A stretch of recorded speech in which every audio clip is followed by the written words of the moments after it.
வெண்மை, அது அமைதியின் அடையாளம் என்று நாம் நினைக்கிறோம்.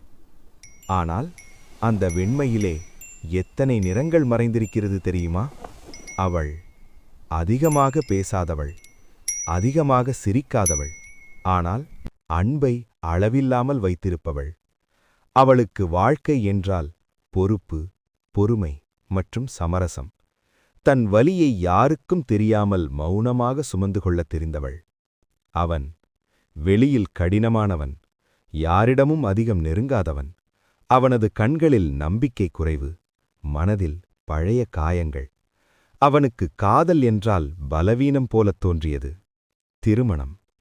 இவர்களின் திருமணம் காதலால் நடந்தது இல்லை. சூழ்நிலை, குடும்ப அழுத்தம் மற்றும் ஒரு திடீர் முடிவு. அவள் கனவுகளோடு வந்தாள், அவன் தயக்கங்களோடு நின்றான். திருமண வாழ்க்கை.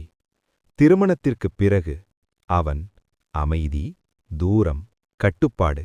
அவள் பொறுமை, புரிதல், மௌனம். அவள் ஒவ்வொரு நாளும் அவனது மனதை புரிந்து கொள்ள முயன்றாள். ஆனால் அவன் அவளது அன்பை பார்க்க மறந்தான்.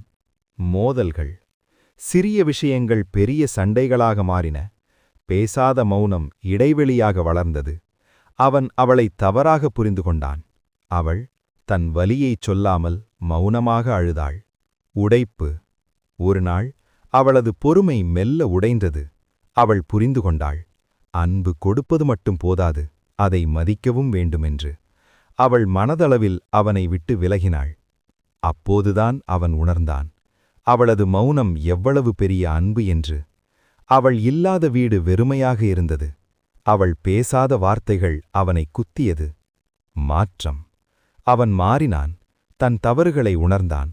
அவளது அன்பு பலவீனமில்லை, அது வலிமை என்று புரிந்து கொண்டான். மீண்டும் புரிதல் பிறந்தது. மௌனம் பேசத் தொடங்கியது. காதல் மெதுவாக, ஆழமாக மலர்ந்தது.